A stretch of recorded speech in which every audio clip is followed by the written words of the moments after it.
Sur l'exploitation, j'ai deux types de rations à dominante maïs. Une ration l'hiver avec maïs en silage, en rubanage, betterave fourragère, et la ration d'été, maïs en silage, en rubanage et pulpe surpressée. Donc le maïs est très important dans la part de la ration. Ça fait quelques années qu'on va plutôt rechercher de la matière sèche sur l'ensilage autour des 35.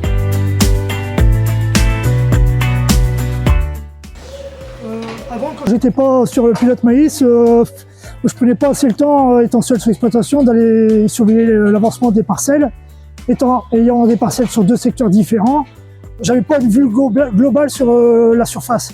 Avec le pilote maïs, ça m'a permis d'avoir la visualisation globale de la surface et ça m'a permis d'être plus serein dans la réservation du chantier à l'entreprise. Donc je reçois la notification pilote maïs à la semaine.